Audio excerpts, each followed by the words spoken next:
1959, tens of thousands of Tibetans trekked across the mighty Himalayas, emerging from centuries of isolation into a world completely new to them. Among the thousands fleeing their homeland was 49-year-old Dilgo Khyentse Rinpoche, one of the greatest Tibetan lamas of the last century.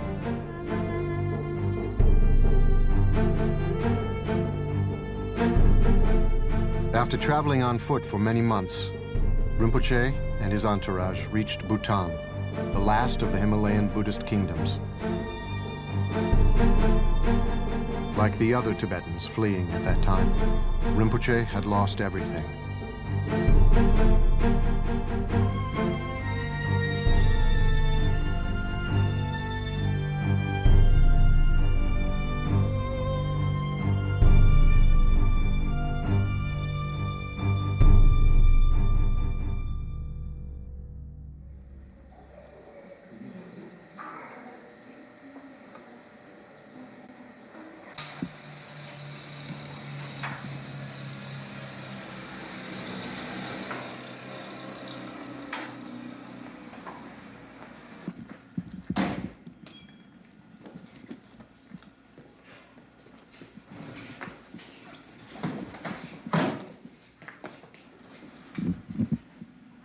Khyentse Rinpoche, one of my important guru, and since now quite some time, I received many teachings, many important teachings, especially the teaching of the realization or the experience of Rigpa.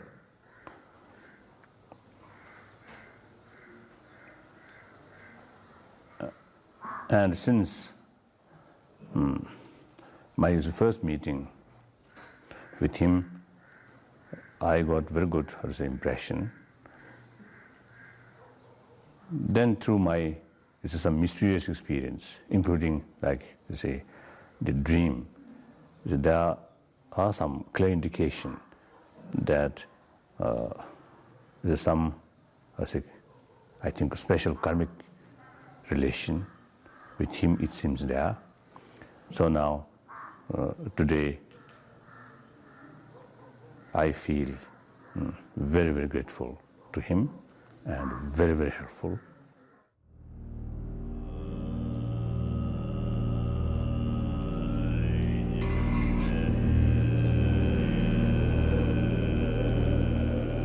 Khyentse Rinpoche was born in the Dilgo family in the year 1910 in the valley of Denkok, eastern Tibet.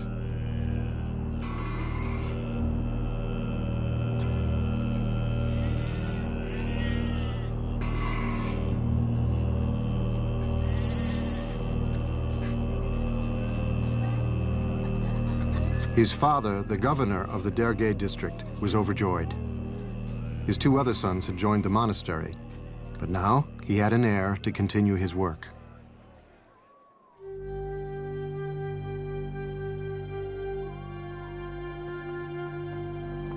In a hermitage behind the Dilgo estate lived Mipam Rinpoche, one of the most influential and revered scholars of the time.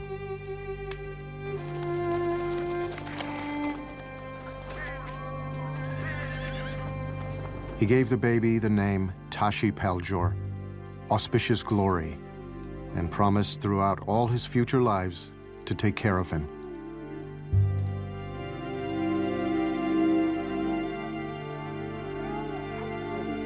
Many Buddhist masters advised that Tashi Paljor should enter the spiritual path. "I'm not going to let him become a monk," his father insisted. Who would manage the family's estate and lands?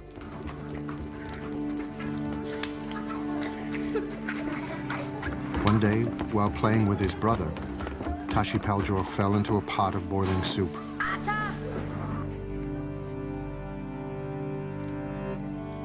His lower body was badly burnt, and he was bedridden for many months. Without any real signs of improvement, the parents lost hope for their son's life. Helplessly, the father asked his son, "What should we do?" "Well, it would help If I could wear a monk's robe, the son replied. With a heavy heart, the father agreed. Tashi Peljor's entrance into the monastic life meant the end of the Dilgo family line. But the boy's health improved, and he was happy. The young boy received his novice ordination from Khenpo Shenga, a well-known Buddhist teacher from eastern Tibet.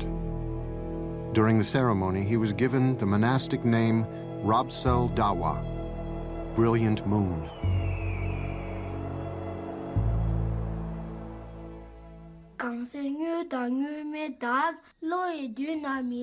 Known for his ability to comprehend even the most complex Buddhist philosophies, upon returning from his studies for a brief winter break, the 9-year-old taught his mother the text, The Way of the Bodhisattva. At 14, the boy traveled to the great monastery of Shechen, where Shechen Gyaltsab, a well-known meditation master, bestowed on him the highest of all the Buddhist teachings, the introduction to the true nature of his mind. He later wrote, "It transformed my perception and made me wish to give up all mundane concerns of this life and stay in solitude like my precious master to realize the great perfection."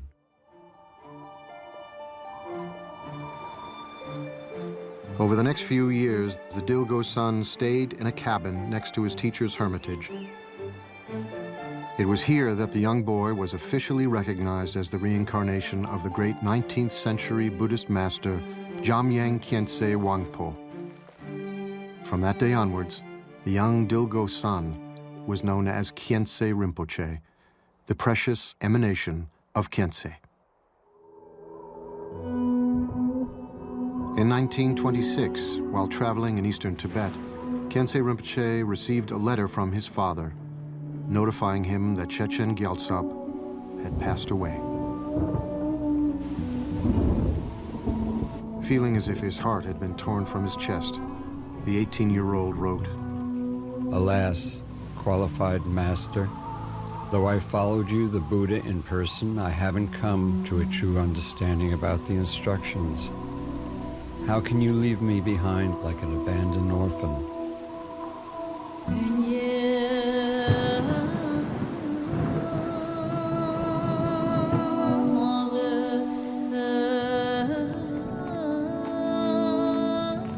Losing his beloved teacher deepened Khyentse Rinpoche's understanding of the impermanent nature of all things. He wrote to his parents, "You gave me birth with all the freedoms and advantages of human life, and you have cared for me with love from my infancy till now. Since you introduced me to an authentic teacher, it is thanks to your kindness that I have encountered the path of liberation."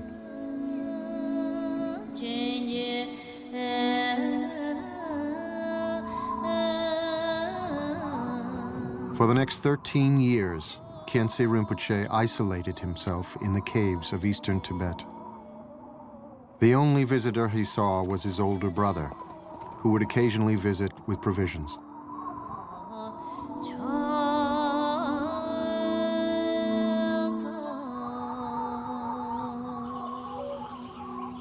A cuckoo near his cave served as his alarm clock. As soon as he heard it, around 3 in the morning, he would get up and start a session of meditation. After hearing, thinking about, and meditating on the life of my perfect teacher, I have resolved to slip quietly away from all this life's concerns and head for the wilderness of overhanging cliffs alone.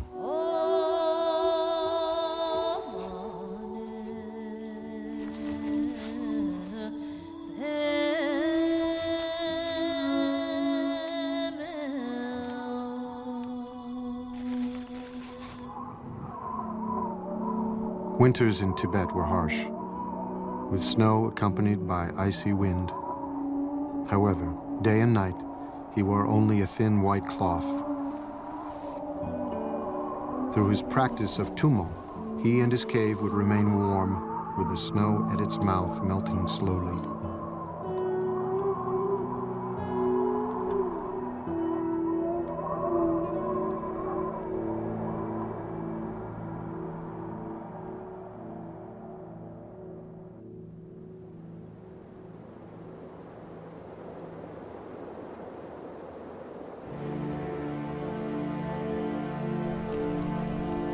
Although for now your sun will hide away in mountain glens, your smiling faces will be with me always.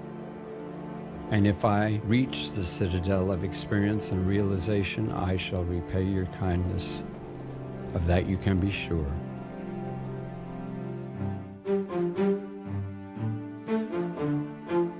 The next many years were spent with Khyentse Lodro, a non-sectarian master from the Zongsar Valley.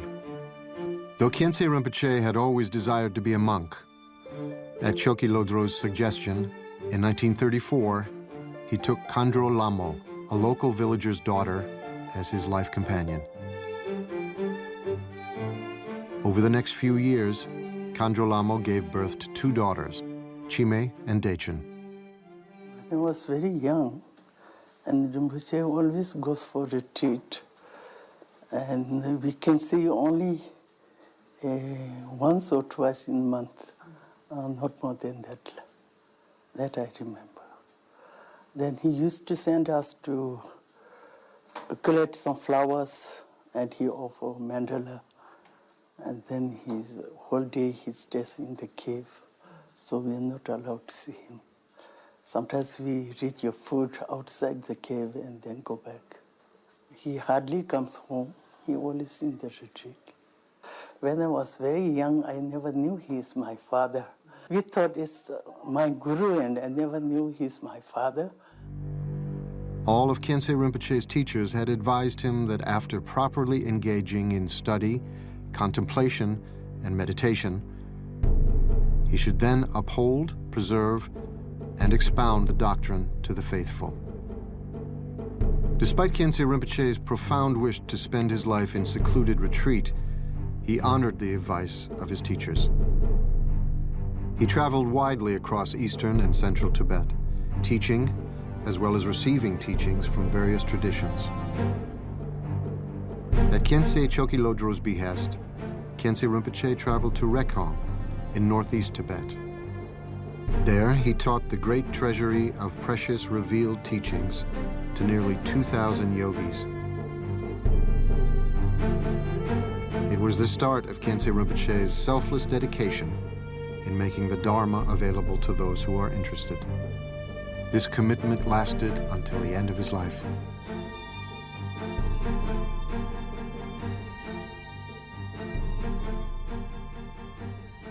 At the invitation of one of Tibet's great spiritual leaders, the 16th Karmapa, Khyentse Rinpoche journeyed to Serfu in central Tibet, where he gave empowerments and teachings. While there, news arrived of the Chinese Red Army's occupation of Tibet's capital, Lhasa. Everyone who had come to Lhasa was being arrested. Some were forced to leave their children behind. Some jumped in the water to escape or take their lives. But most were tied up and put in trucks. By 1959, a national uprising against the occupying forces would result in the deaths of thousands of Tibetans.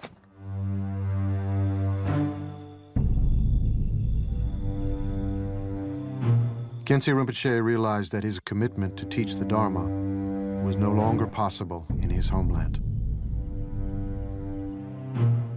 Leaving everything behind, including his precious books and most of his own writings, Khyentse Rinpoche and his family fled Tibet.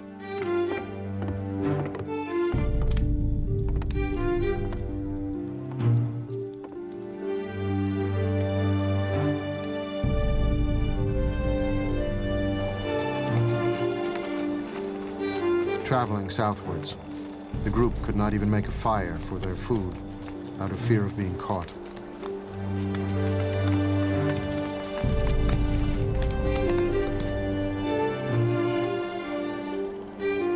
They hid during the day and resumed their escape at night, with a lone moon to illuminate their journey into the unknown.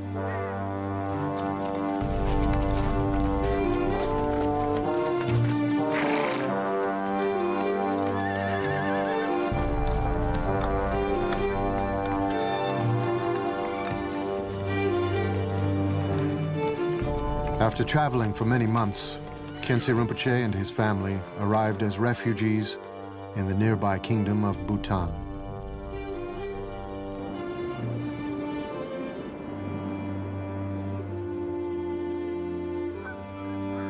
In a foreign land, with nowhere to go and no one to ask for help, they made their shelter under a tree.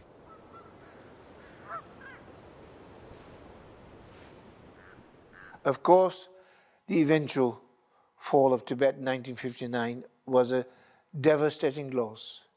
But with Khyentse Rinpoche alive, we did not lose everything, because in this one man, all of Tibet's Buddhist heritage was actually embodied. What was extraordinary was that he took on his glorious manifestation at the very point when Tibetan teachings were arriving in the West and spreading throughout the world. Only a few months into his arrival in Bhutan, devastating news reached Khyentse Rinpoche. His beloved teacher, Khyentse Chokyi Lodro, had passed away in the neighboring monarchy of Sikkim. Khyentse Rinpoche immediately left for the funeral ceremony and carried out most of the duties involved with enshrining the remains of his teacher.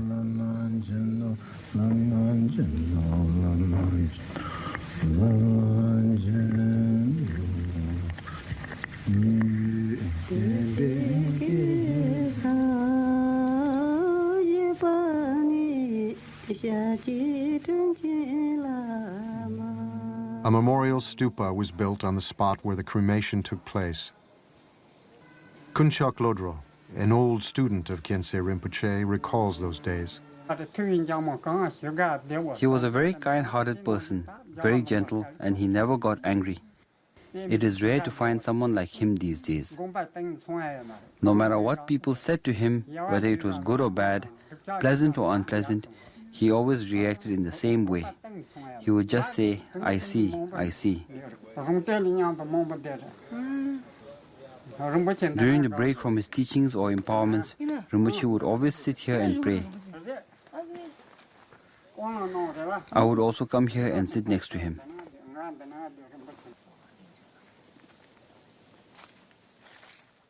In 1962, Khyentse Rinpoche's younger daughter, who was studying in India at the time, fell ill. He quickly traveled to be by her side. However, after spending only a few minutes with her, she passed away. Though unfamiliar with the local language and lacking resources, Khyentse Rinpoche carried her body to the bank of the Yamuna River. He spent the whole night gathering wood and preparing the funeral pyre. In the early dawn, Khyentse Rinpoche cremated her himself.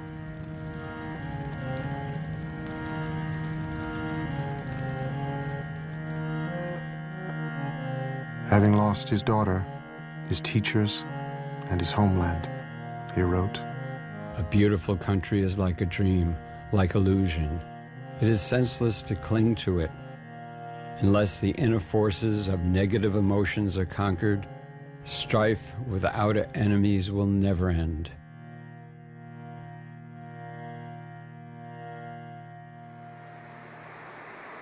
In Bhutan, the Queen invited Khyentse Rinpoche to teach at Simtoka Dzong, a centuries-old fortress that contained a school. During the day, he would teach grammar and handwriting. During the evenings and weekends, he would give Dharma teachings to anyone who requested them. One day, the Queen of Bhutan visited Rinpoche with her small child, the future king, His Majesty Jigme Sengye Wanchuk. It was the first of many times that they would meet as teacher and patron.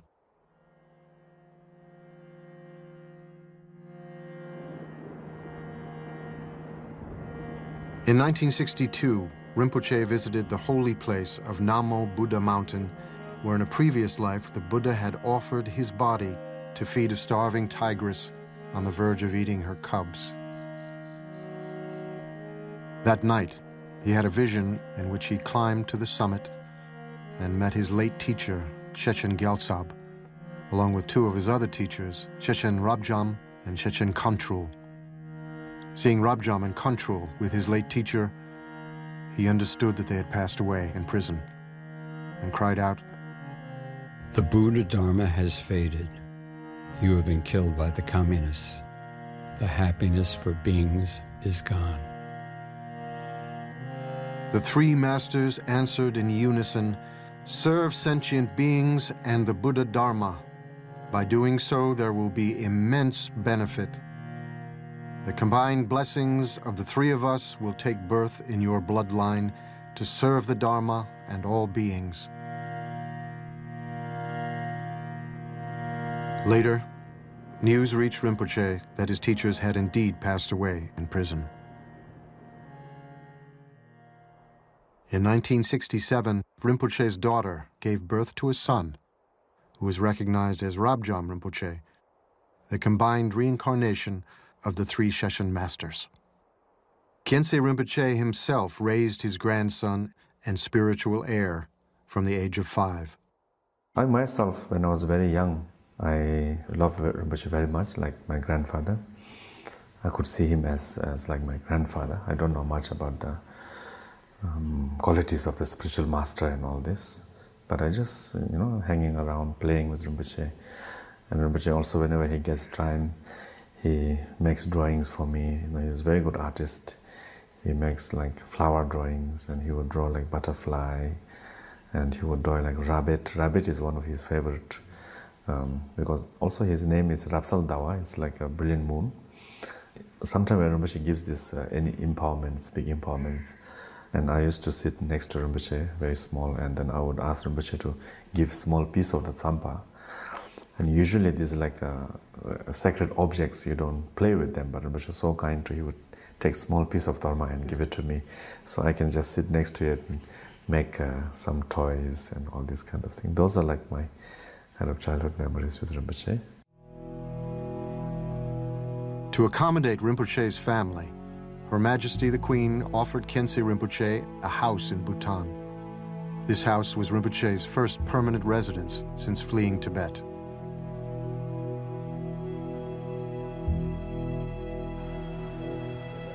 From that base, he traveled constantly to India and Nepal, giving teachings and empowerments to an ever-growing number of students.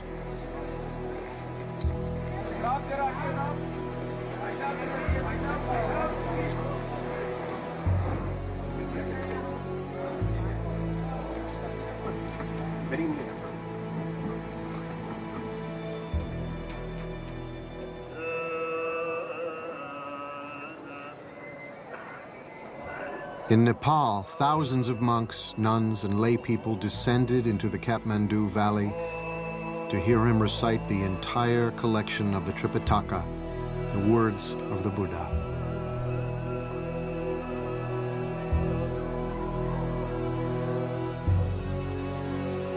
Quickly recognized as one of the great teachers of the time, dozens of monasteries' brightest young lamas came to study under Khyentse Rinpoche. Many who would go on to expound the Dharma not only for the exiled Tibetan community, but for the growing audience of interested practitioners all around the world.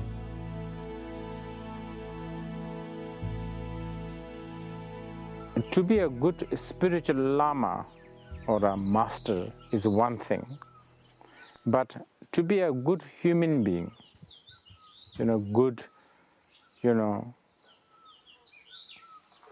soothing, trustworthy, someone who would not judge us, someone who can be anything, friend, father, brother, someone who is ready to be one of you, like just mingle with you in your really mundane conversations. No, of course. Someone who can switch into someone who gives you advice on worldly matters, life management. I have met many great masters, I must say. I'm very fortunate. But not all the masters are that easygoing. So this is where I have to say, Shechen Rinpoche, such a unique quality. He is, of course, as we all know, a great master. But he was a good human being. Khyentse Rinpoche was close with many of the great meditation masters of his time. They not only exchanged their knowledge of rare texts, but they also had the time to share jokes.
In 1980, during a 2-week retreat at Tiger's Nest in Bhutan, Rinpoche had a vision of the great 18th century master Jigme Lingpa.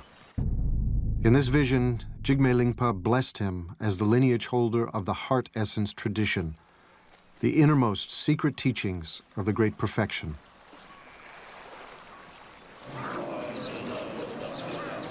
Under Khyentse Rinpoche's guidance, an immense number of teachings, empowerments, and reading transmissions were made available to the Bhutanese people. Upon reflecting on Khyentse Rinpoche's impact on her country, the Queen Mother wrote, because the great masters of Tibet were forced to escape their homeland, Dilgo Khyentse came to live in the medicinal valleys of Bhutan. He came to our country through the power of past karma and prayers, and protected Bhutan with his unceasing blessings. It's extremely precious just to receive few words of teachings from Khyentse Rinpoche, because even something very simple, like if it tells you be compassionate or reduce your attachments, even those very simple words which we have heard so many times, when we hear them from someone like him, it's so obviously the expression of truth. It makes such a deep impression in our mind. It seems that we never heard those words, and suddenly we start to realize that this is how things are. And that makes one understand why a spiritual teacher is so important.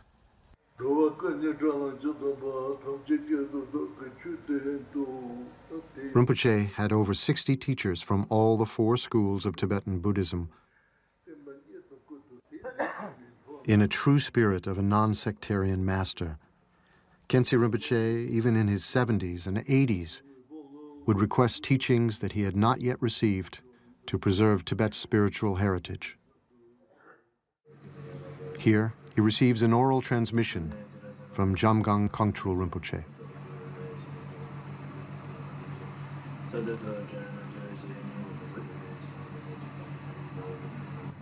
So Khyentse Rinpoche is very, very concerned about the other lineages also in Tibetan Buddhist school. Some lineages, Rinpoche would say that, oh, this lineage has been broken. One time we had this one very, very clumsy-looking monk came in to see Rinpoche, and since there's so many other important lamas were there, so we made this monk wait for quite some time. And then after the lamas went, and I said, this monk can go in. So he went inside. Then after a long time, this monk was never coming out. So we said, what is he doing? We went inside, and Rinpoche was receiving teaching from this humble monk. And that was like Rinpoche was almost 78, 79, near end of his life. He was still constantly receiving teachings and all this kind of thing. Rinpoche made sure that he was accessible to anyone wanting to meet him. He always said to his attendants, "Whoever comes to see me comes in the hope of receiving some benefit, so don't stop them from seeing me."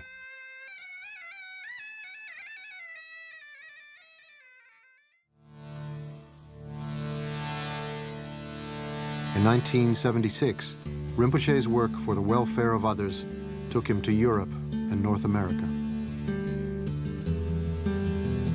All those who encountered him felt the embrace of his compassion and love.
What did you want to ask?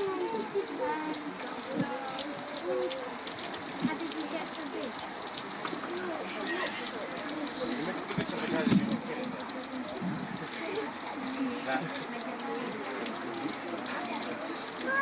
Which is just all his families, from the father's side, they're all big. That's why he got big.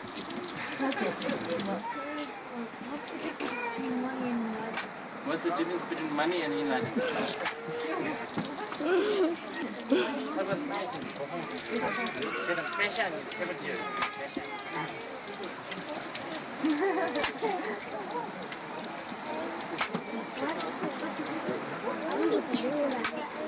Money you can finish, but enlightenment you can't finish.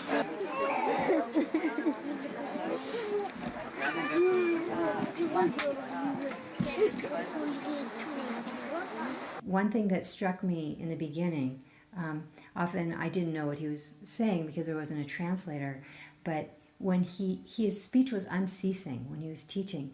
For example, when he's teaching, when he would breathe in, he'd keep speaking.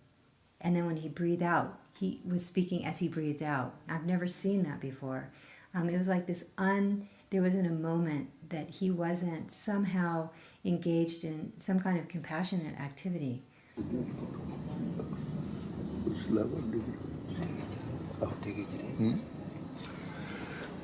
Yarsi Pocheva Shani, Shani Rata, them Sotum Kinyamun, Umbajom, Shishini, Tomar Shanita Yatim, Jite Chopa Melan, and Gidru, Hisum Batar, Lokusonji, only the sender one, and they were the sender one, and they pay Hipata. Domba Sonji, but then Goru, the Tom, Chushe Persevala, Tomaja, the sender, Garcheva Yana, Sankishava, and that. Number two, Palunga, charge to you, the deep Masumposha, Jichu, Mona, to Gandasa, Tatari, Pacheño, to Chovachorvahi, Vadil, and Shadicha Tapji, Nuramajina, San Leporo, Nipa Mum Pishana, Shanitim, Garchela, Shanitim.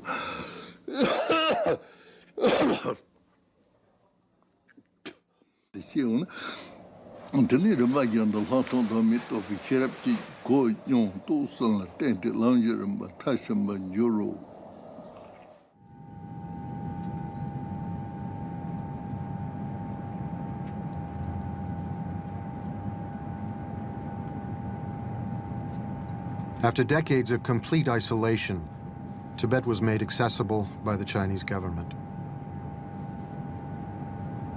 In 1985, Rinpoche made his first trip to Tibet after almost 30 years of exile.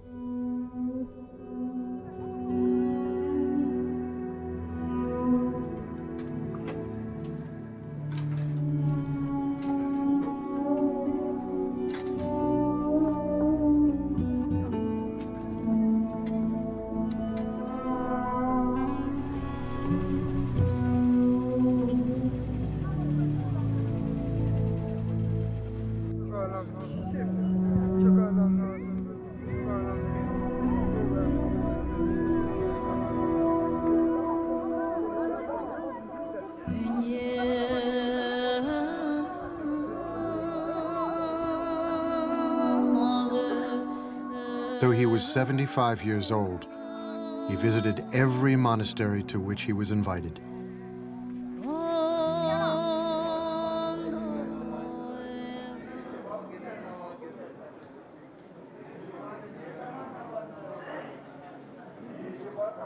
Apart from the joy of seeing his homeland and lost friends again, Rinpoche had another mission to accomplish.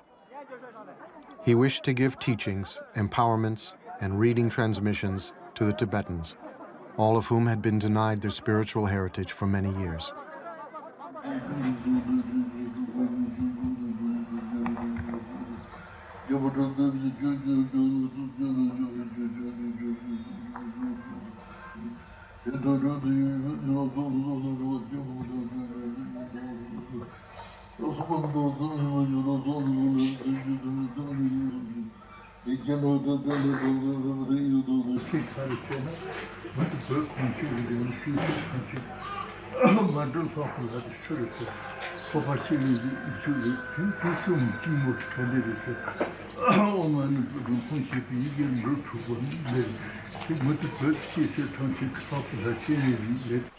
In 1988 and 1990, Rinpoche made 2 more trips to Tibet to continue his mission.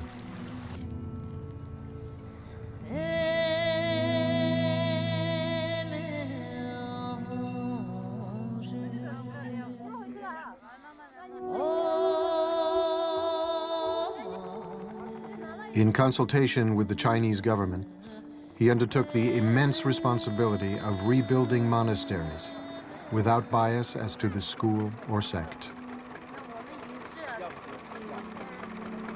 It was due to Khyentse Rinpoche's relentless efforts that Samye, Tibet's most important monastery, was restored to the glory it had enjoyed during the 8th century.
Khyentse Rinpoche had a gift for making you feel special, as if you were the most important person he had met all day.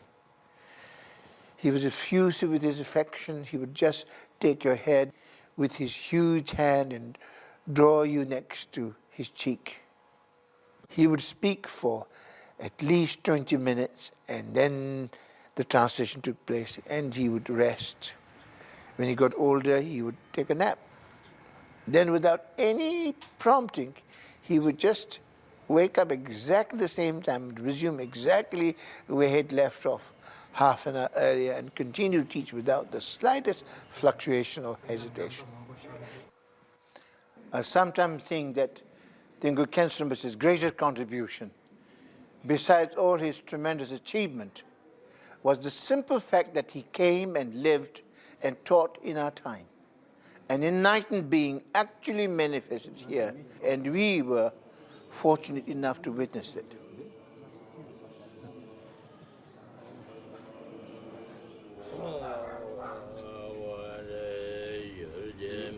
In the Kathmandu Valley, Khyentse Rinpoche consecrated a plot of land next to the holy stupa of Bodha, and in 1980 established Shechen Monastery as a place where the lineage and wisdom of the Buddhist teachings could be preserved and practiced.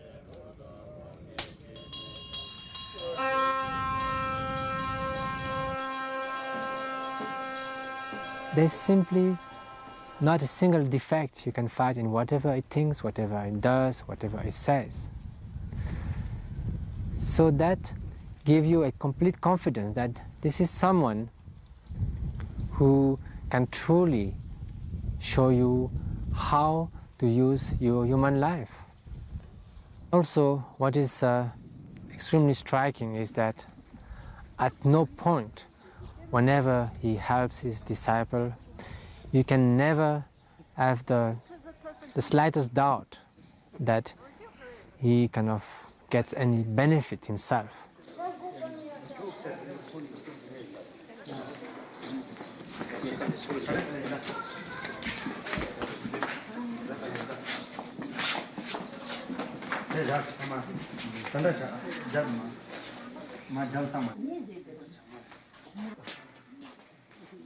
The philosophy and practice of Tibetan Buddhism has been historically preserved in the immense libraries of Tibet's great monasteries. With the destruction of these institutions during the Cultural Revolution, Khyentse Rinpoche ensured the survival of many of these rare texts for future generations by collecting and publishing over 400 volumes of books.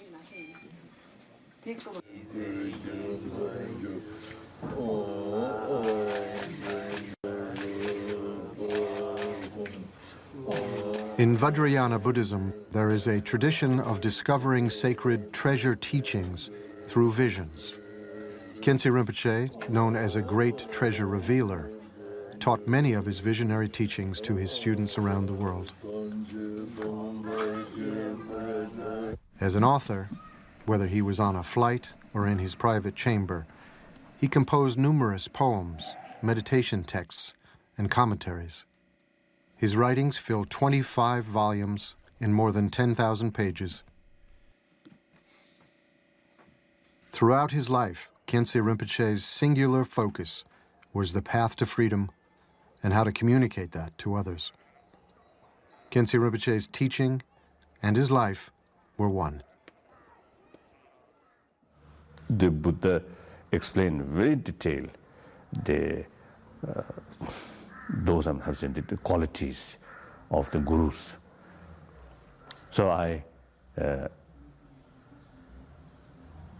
found in him those the very good qualities. He great practitioner as well as great scholar, and particularly his basic belief or basic attitude is the non-sectarian, which I very much appreciate.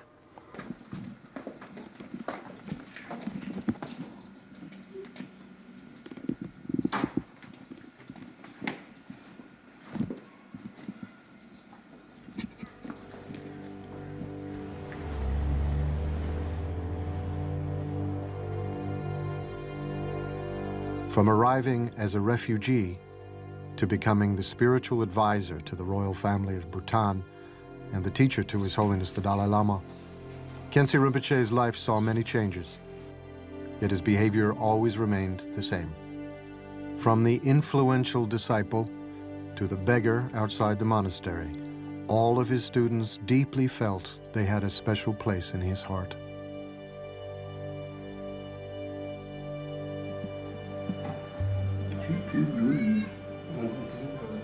In 1991, Khyentse Rinpoche was obliged to cancel a fourth trip to Tibet.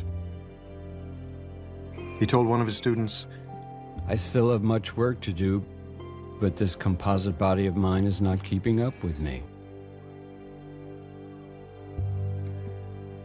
Instead, he chose to spend 3.5 months in retreat in Bhutan. During this retreat, Rinpoche asked his closest disciples to visit him. It was here, in his hermitage, that he gave them teachings and told them that if they had any questions, now would be a good time to ask. When Khyentse Rinpoche was in silent retreat in the king of Bhutan's private residence, I went to see him. He put both his hands on my head and recited several prayers, including an aspiration for students and their teachers to never be apart from each other. Taking both his palms together, he broke his silence and said, "Now you can go." Normally, he would never break his silence, so I thought that maybe this is not a good sign. But there was nothing much I could say, so I requested him to have a long life. He said, "No problem."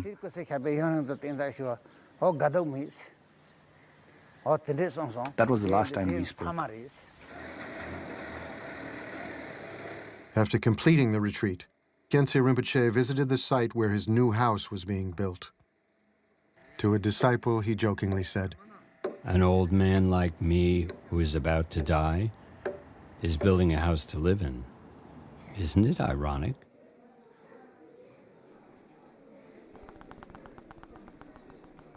In 1991, Khyentse Rinpoche conducted the yearly prayer ceremony requested by the Queen Mother for the welfare of her country and for world peace. A few hours into the ceremony, Khyentse Rinpoche fell ill. On the final day of the prayer, at his disciples' urging, Khyentse Rinpoche was rushed to the hospital. In the early hours of the next day, Khyentse Rinpoche passed away.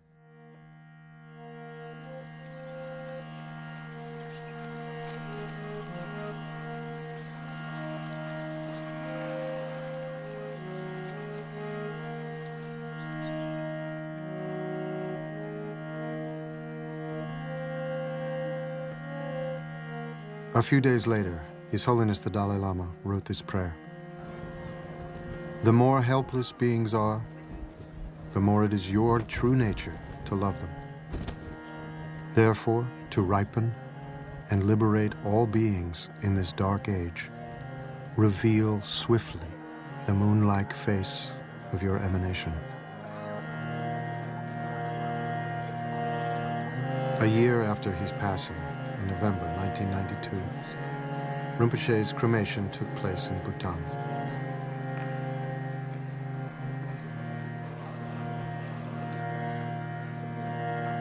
Dignitaries, including the royal family of Bhutan, teachers and scholars from the various traditions, came to pay their respects and gratitude.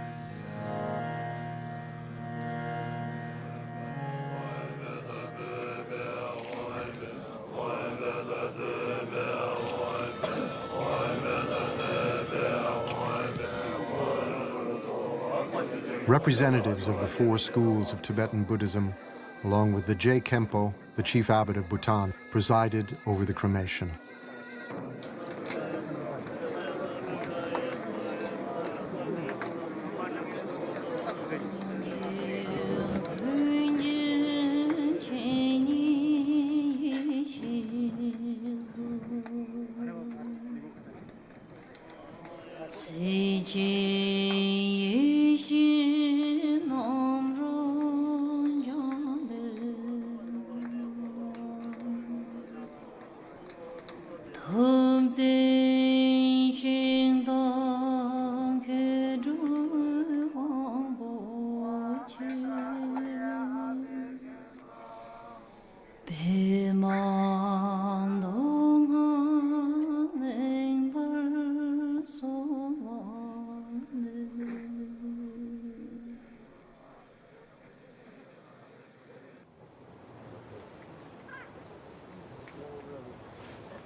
After Rinpoche passed away, this is the most important thing, is to find the true reincarnation of Khyentse Rinpoche.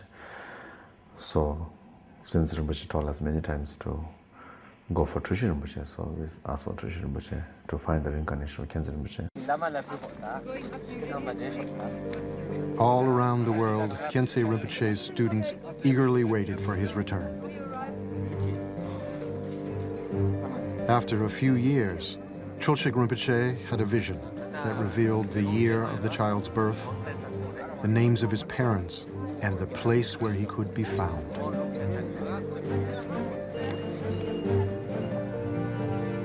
The Yangtze, or reincarnation of Khyentse Rinpoche, was born in 1993 into the noble family of the Songsars, the descendants of the great treasure revealer Chogyur Lingpa.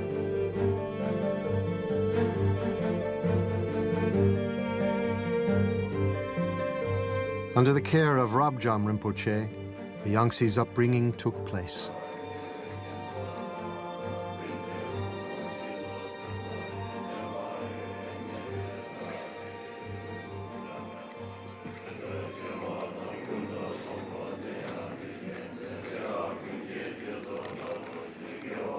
In December 1996, Khyentse Yangtze's enthronement took place at Shechen Monastery in Nepal. All of those who were connected with Khyentse Rinpoche came to participate in this joyous event.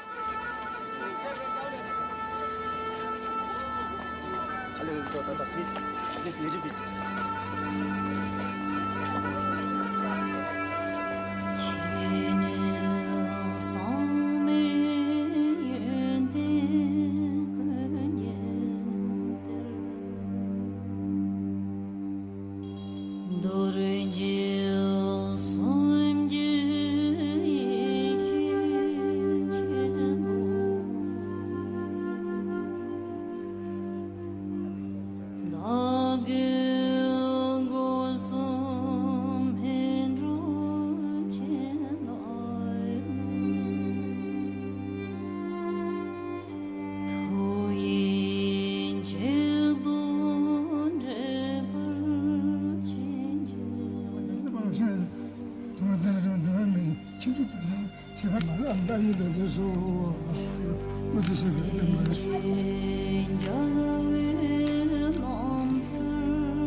We are quite fortunate to see him, to receive his teaching.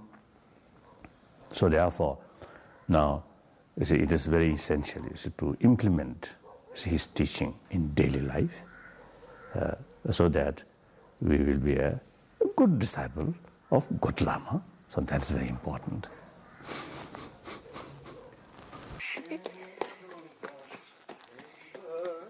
The young Khyentse Rinpoche resides in the same house in Bhutan that was under construction just before his predecessor passed away.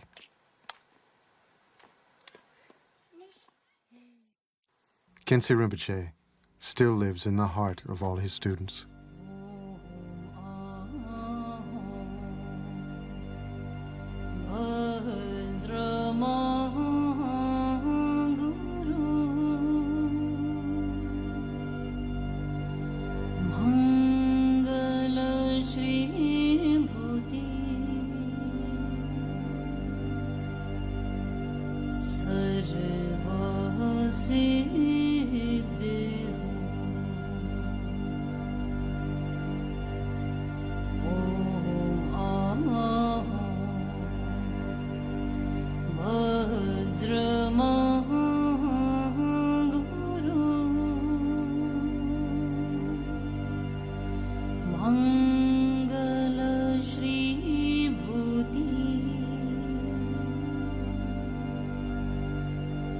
Aram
Sare